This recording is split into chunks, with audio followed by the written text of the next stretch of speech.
Welcome to the Beauty Business Strategies Podcast. Again, Michael Yost with you today, and we are joined by Sydney Lopez. Sydney, how are you today? I am doing well. How are you today? Fantastic, fantastic. If you are not familiar with Sydney, you need to get familiar, and I know many of you are because just alone on Instagram, you probably follow. She has closing in, if not already, about 250,000 followers on Instagram. So probably many of you are familiar with Sydney. And so it's a pleasure to have you with us, Sydney. For those you that might be out there that are not familiar with you, how about a little introduction in your own words? Because everyone does a better job than I would ever do. Absolutely. So I am, if you're looking for me on Instagram, I am Sydney Ann Lopez Hair. I have grown up in the industry like many other hairstylists. I always love to get on stage and ask people whose mom, uncle, aunt, grandma, grandpa owned a hair salon, and like half of the room raises their hand. And so I grew up in the industry with my mom as a salon owner. She's been in the business for 51 years. I literally work right across from her all day long, and I get to see her. If you guys watch my videos, she's literally doing haircuts and colors in the background of every video that I ever make because we work across from each other. I have a degree in secondary education. I realized that I did not love teaching high school kids about 3 months into it and quickly ran away from that, went into corporate world of Saks Fifth Avenue, worked for them for 11 years, and then went to cosmetology school at the ripe old age of 29. So I had a little bit of a late start, and that's kind of what brought me into the world of social media. I had to replace a full-time salary quickly and knew that probably the best way to do that was about the time Instagram started, and that's kind of what got the ball kind of rolling for me. So, Sydney, you mentioned secondary education. This is going to be another conversation for another day, but it's like our paths, our lives have run congruent because I went off to college and while I never pursued it, my other alternative job before I got into hair was I wanted to be a high school history teacher. So in particular, you mentioned secondary with high school. Did you have what did you want to teach? So to be very honest, I swam in college. I was a swimmer, and Uh, so I have a ride, like a full ride to go swim at a school, and I decided I should get a degree while I was at it. And so I basically wanted 4 years of still swimming, and I got a degree basically thinking I was going to coach and teach people in swimming and volleyball, and it was going to be high school kids. And what I didn't realize is everything kind of came full circle, and I'm just coaching and teaching in a fully different way, and that's on social exactly. media. Well, it's funny. I say the same thing. It's like, well, I never became that. It's kind of funny how life takes you in this journey to kind of circle back to that in different ways. But anyway, so starting out, a couple things in our conversation, as we were kind of preparing for this conversation, you brought up something I thought was really, I think, so powerful and so important just to hit right out of the gate instead of the typical questions around social media. I think all the questions that people are longing for can get kind of started to get answered right out of the gate. As we were beginning our conversation, just kind of setting up for this time, you mentioned the fact that you take a very different approach to how you like to teach and educate on social media. So if you could let's just start by sharing that, because I think it's really powerful and a very different approach, but in a really good way. Yeah, so the first thing I do whenever I go into a salon or when I'm teaching on stage in front of a big group is I ask everybody to just set aside whatever bias or preconceived notions they have from social media because typically they're not really positive. And I ask them to just like let go of the pressure to be a content creator or an influencer or to have a social media page that's egocentric or about yourself. And so when I teach social media, I'm not teaching everyone how to come into the room and say, "Hey, everybody, I've arrived. I am Sydney Ann Lopez Hair." What I'm telling people to do as salon owners is I'm teaching them to make the clients the stars of the show. And if you follow me on social media, you'll know my clients' names, you'll know their stories because I talk about my clients all day, every day. I tell what they do as a small business owner, I tell what I love about them as a human being. And I love people through social media. And I think, one of the things that's hard about social media is it does feel so egocentric. But one of the reasons, and I do this too, I'll ask everyone in a room when I'm teaching, "Hey, who in here got into this business because you love people?" 99.9% of people raise their hand because hairstylists love people. If you're a successful hairstylist, you love people and you love people well. And what's really cool about social media is if you take that perspective and you love people through showing them a before, showing them an after, sharing their story, talking about their small business on social media, everything comes full circle and you're able to make your clients the star of your social media page versus yourself. And what's really cool is it creates this online community where you're connecting individuals who work together, collaborate together, support one another's businesses, and it becomes so much more than just a pretty post of beautiful hair. I love that I love that. And what just really hit me was for those listening in, I think the real connection here for those listening that might not be hair centric, that might be spa, med spa, or other, others that fall under the umbrella of the beauty industry.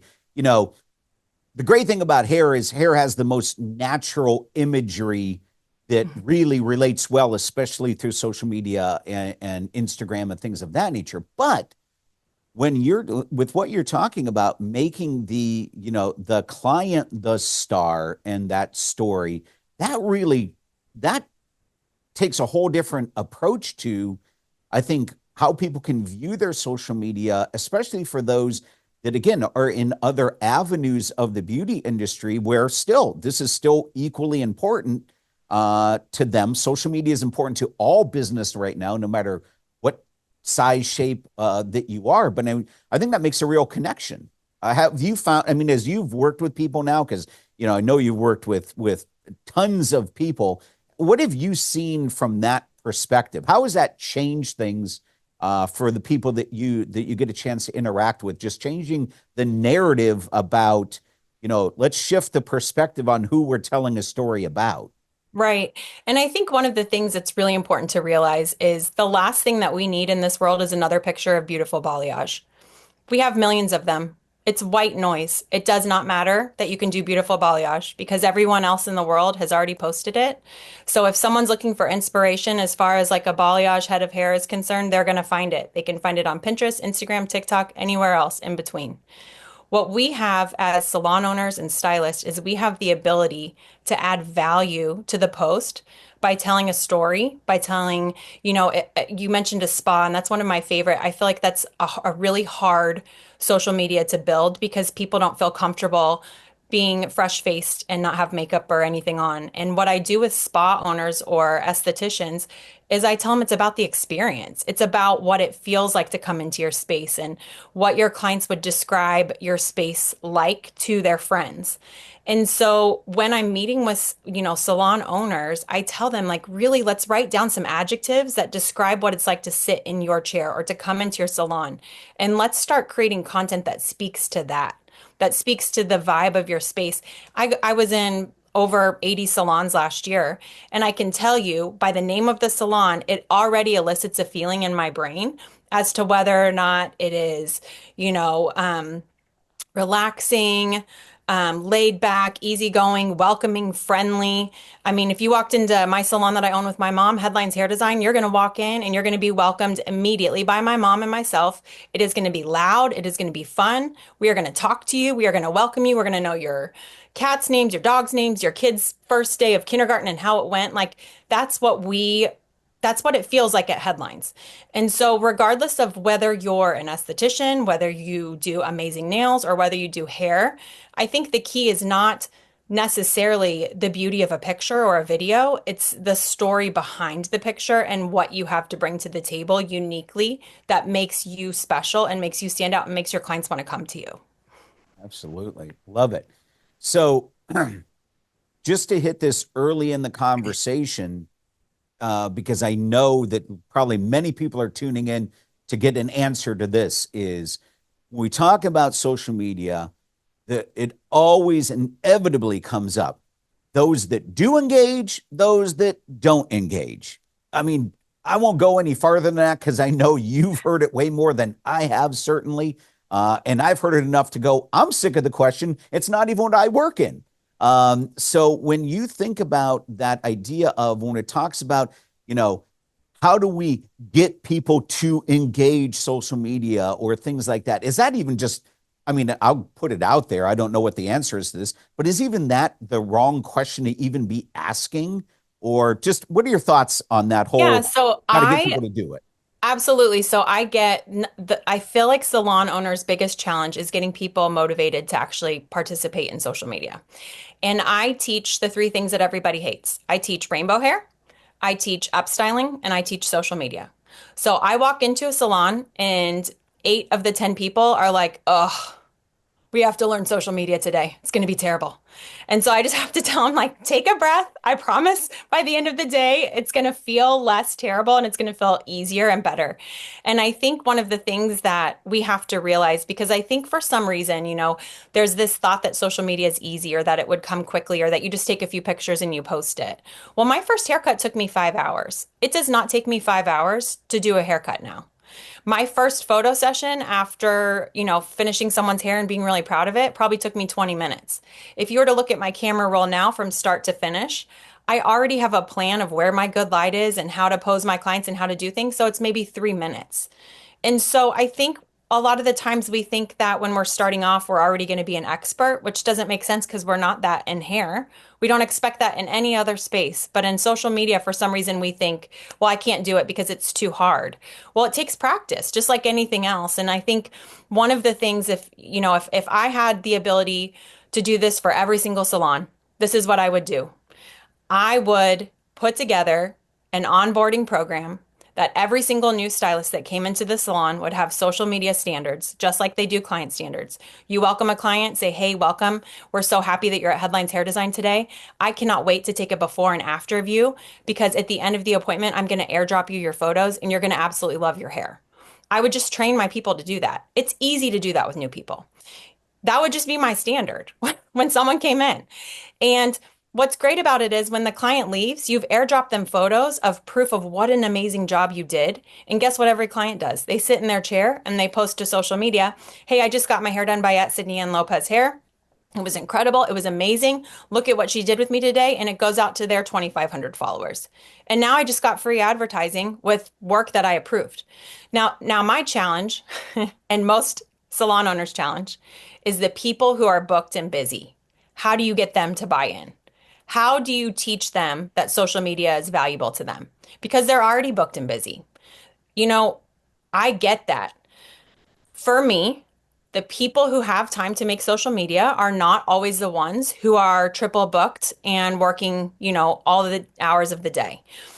So, what I would recommend as a salon owner is equipping those people with an assistant who's amazing at creating content for them because they're the people who can make beautiful content, educational content, and can really grow your business on social media. And if you just had one person in the salon that was really willing to hone in on all of the stylists who are booked and busy and help equip them with befores and afters and build your salon page with beautiful heads of hair, that's going to add a lot of value as a salon owner for you. And, one of the things and my biggest takeaway, and if you haven't listened to anything yet, just listen to this one thing, because if you understand this one thing, it's the only thing that's important on any social media platform from here to eternity. The amount of time that you're able to capture from whatever audience you're trying to gain on whatever platform you're using is your value on social media. So for your people who are doing incredible transformations and we're not capturing those, you're losing the opportunity to captivate an audience that will grow your business. And so time equals value. So when you have the ability to capture your audience's time with really great content, which is probably happening from your veteran stylist, then you have the ability to grow your business of your newer stylist, if that makes sense. I love it. No, I mean, it makes a ton of sense. And again, just ways that I think, in all honesty, ways that I certainly haven't ever thought about that before. So, I mean, that alone's got my brain ticking around some things. I'm going to jump back a step to something that you shared earlier, in just as you were talking. You talked about how I think a lot of people expect the fact, especially if they have team members of their a part of their team that are in their 20s or younger. They just expect, again, I have two sons, they're in their early 20s. I just expect that they know how to do social media. We just expect, and I love that I want to just like to jump back to that idea that I think we just feel like, oh, social media just happens. Like if you're younger, like I said, under, 30 and under, you just automatically know how to do social media. That's not necessarily the case. You may Mhm. know how social media works or how to do things, but there's a difference between how to do it in a way that's beneficial from a business professional standpoint versus just a casual here's who I am standpoint.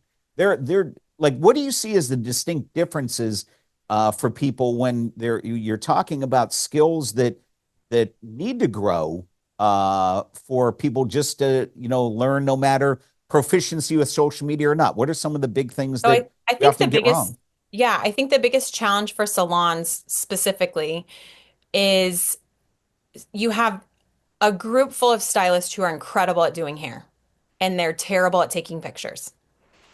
And you finish someone's hair and you grab your phone and you walk them around, and let's say it's a platinum blonde, and you take them to where you think your good light is, or you take them to your photo wall that's been set up, and you go to take pictures and you're like, why does it look so yellow on my camera? Or why does it look too gray? Or why does it look too orange?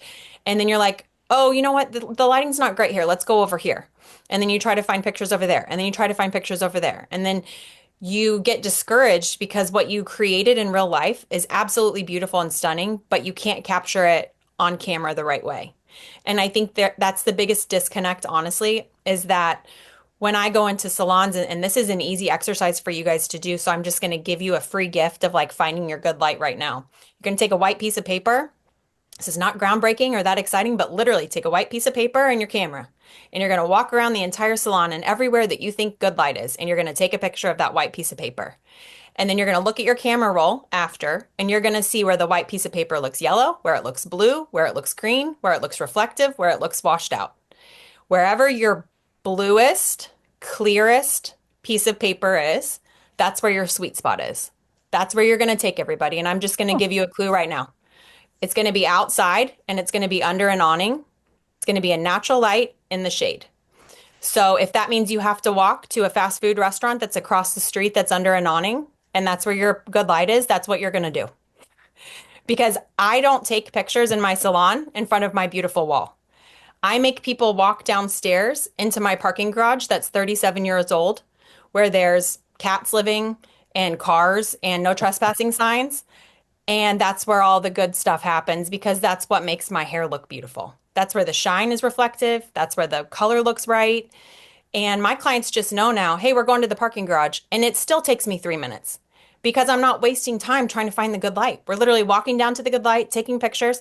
And then what's really great is that gives me a minute walk back where I'm literally airdropping the pictures the whole way and telling the client from my phone, look what a great job I did. Isn't this so pretty? I'm so glad that we did this to your hair today. And I'm just reiterating what a great job I did the whole walk back. And so I feel like, and for those of you guys who are like, this is really intimidating, I don't want to take pictures. I don't want to have to find good light. This is what you're going to tell your clients. Hey, I was on this podcast with Michael Yost and Sydney Ann Lopez Hair, and she told me to take pictures of everyone's hair who I absolutely loved. And guess who came to mind first? You came to mind. And I've never done this before, and I'm super intimidated by it, but I knew that you would be the perfect hair model. Can you give me like 5 to 10 minutes of your time today so I can find my good light and see where your hair looks the best? It's going to get easier and faster, but I would love to just practice on you. Every single client is going to go, I came to mind. Yes, let's take pictures of me. Let's do it. They are so supportive of our business anyway. And so our clients are our biggest cheerleaders as we are for them.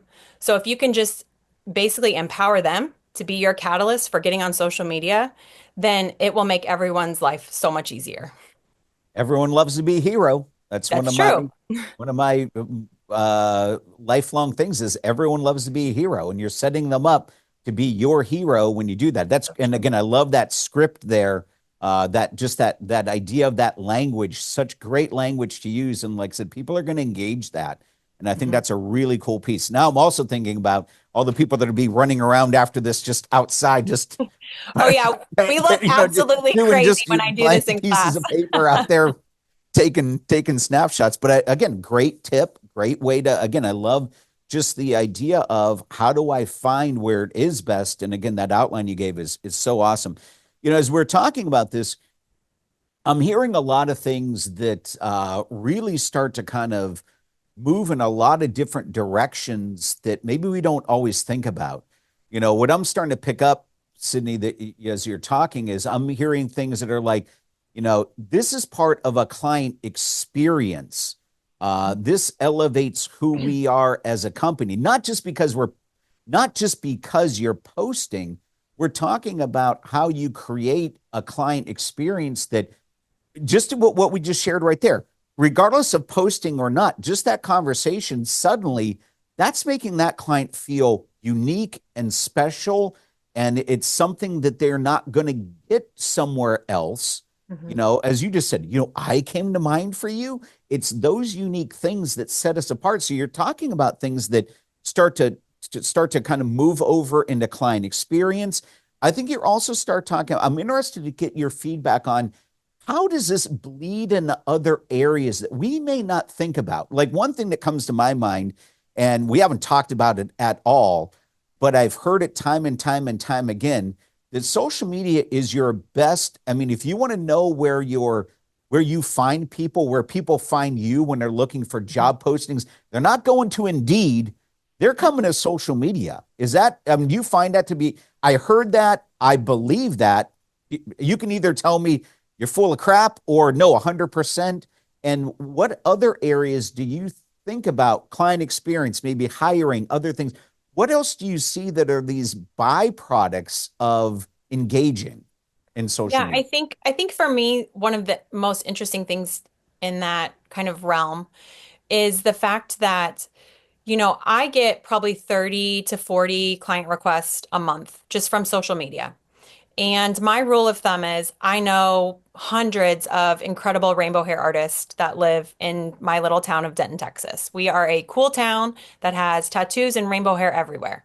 And I have so many people that I could refer those potential clients to. The issue is some of the amazing hairstylists that I would be more than happy and comfortable referring people to have no social media. Well, the people who reach out to me on social media are wanting to see your work. I don't care if you have 200 followers or 200,000 followers. If your work is absolutely beautiful and up to par with what they're wanting to see, then I will recommend you 1,000 times. And so for me, to have at least a portfolio or a landing page for potential clients to be referred to is really huge. And I think when, I have people that are successful and booked and busy, it's nice to see their work, even if they're not necessarily trying to grow a big following. I want to be able to refer people to someone that feels comfortable with that page. And, one of the things that's really interesting about generations, and I love kind of studying the different generations and how we look at things. I'm 43, so I'm, quote unquote old for social media, but I figured it out. So if I can figure it out, you guys can figure it out. But what I would say is my age and below is not really using Google for anything. We're using Instagram, we're using TikTok, and that's where we're finding our next restaurant. That's where we're finding our next hair salon. That's where we're finding the boutiques that we want to shop at. I am not using Google search for anything anymore. And to that point, as a salon owner, guess where everyone's going to find the next salon they want to work at? On social media. And so if you have a beautiful page of beautiful hair, that means nothing. They can go anywhere where there's beautiful hair. They want to know about your culture. They want to know what kind of education they're going to get. They want to know what kind of a work-life balance they're going to get.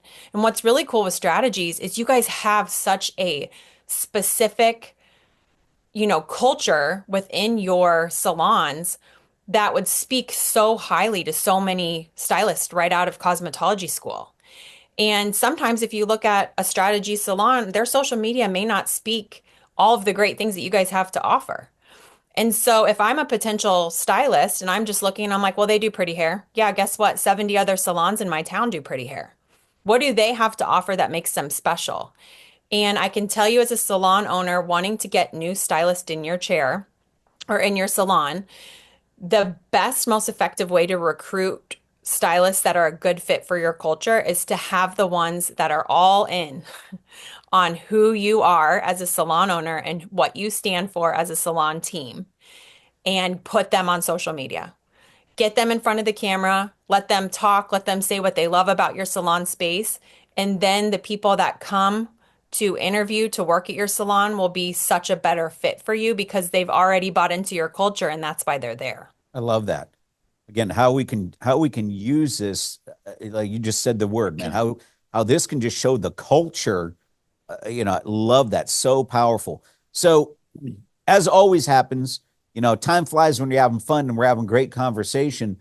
But the one thing I want to just touch on, a last point is this, and for everyone that's listening and whatnot, I want to give everyone a heads up that Sydney, we have the distinct honor of having Sydney coming into our training center for 2 days, March 10th and 11th of 2025. And so if you are interested at all, again, we'll put all the links below or things like that. But, when we think about 2 days, Sydney, you know what? I'm just going to let you'll do a way better job than I will. For 2 days, let's say someone wants to attend the class, they want to come in. And by the way, we have the space is limited. We can only hold about 35 to 40 people in our space. So it is limited as far as that goes. But tell us what those 2 days are going to look like. Yeah, so I think one of the things that's most unique about the way I teach social media, and this is going to sound a little crazy, is I teach it hands-on. So I don't sit well as a hairstylist. I cannot sit and listen to someone talk business for 2 days. That sounds terrible to me. So instead of just me sitting up in the front and talking, what we will actually do is we'll do a ton of breakout sessions where we kind of rewrite your salon strategy on social media. We'll optimize your bio. We'll talk about every single individual stylist and what their bio should look like. We'll work on kind of a plan for what your strategy looks like and how to tie individual stylists, estheticians, nail artists into that. And then I will break down all of the things that at the beginning of every class, and we'll do this with strategies too. I literally will fill out a flip chart and you guys will get to tell me everything that you want to know about social media. And I will not leave until every question is answered. And I usually have 3 to 5 flip charts full or 3 to 5 pages of, questions. And it's everything from, what the algorithm looks like to how to use hashtags to how to use location tags to how to write captions because everyone hates writing captions. We'll actually use some AI and some chat GPT kind of stuff to help us.